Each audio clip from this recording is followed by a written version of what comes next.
एक देश है कश्मीर में, उसमें केक राजा की पुत्री थी।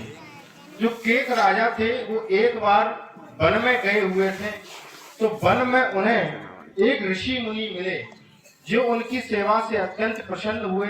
तो उन्होंने उन्हें वरदान दिया कि तुम आज से जो पशु पक्षी कीड़े मकोड़े जो बात करते हैं उनकी भाषाओं को तुम समझने लगोगे। यह जब वरदान दिया और उनसे कहा कि अगर तुमने यह बात किसी को बताई तो उसी दिन तुम पत्थर के हो जाओगे। एक बार की बात है कि महाराज अपने भवन में खाना खा रहे थे और खाना खा रहे थे तो उसी समय एक चींटी आई और उनके थाली में से एक चावल का दाना जो जमीन पर गिर गया था उसको उठा करके वो चींटा ले जा रहा था। तो चींटी ने उससे कहा कि एक चावल तुम कहां से लेकर आए हो? उन्होंने कहा कि मैं यह राजा की थाली से जो गिर गया था वहां से लेकर आई हूं।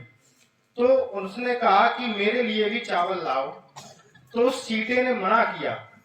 जब उसने जिद की तो चींटे ने कहा कि तुम क्यों नहीं ले आती?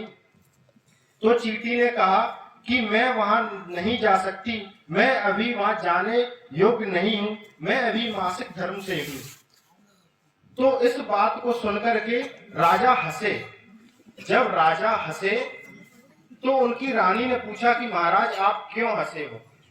तो उन्होंने कहा कुछ नहीं, ऐसे ही हंसा था। जब उसने जिद की कि नहीं आपको मुझे बताना ही पड़ेगा, जब बहुत जिद की तो राजा केक उनको गंगा जी के किनारे लेकर गए और उन्होंने वहां पर उन्हें यह बात बताने का प्रयास किया। जैसे बताना शुरू किया तो उनके थोड़े से पैर थे वो पत्थर के हो गए। तब उन्होंने रोका कि रानी अब तुम रुक जाओ, नहीं तो मैं पूरा पत्थर का हो जाऊंगा। लेकिन केकई की माता नहीं मानी। उन्होंने कहा नहीं मुझे पूरी बात बताओ। जब उन्होंने और बात बताई तो वह कमर तक पत्थर के हो गए। फिर भी उन्होंने रोका कि रानी अभी भी मान जाओ, लेकिन रानी नहीं मानी और अंततः उन्होंने वह पूरी कथा, वह पूरा प्रसंग जब रानी को सुनाया और वे स्वयं पत्थर के हो गए। तो इसलिए भरत जी यहाँ पर कह रहे हैं कि हे जननी, हे माता, तू अपनी माता के समान ही हठी निकली जिसने अपने पति के प्राणों को हर लिया।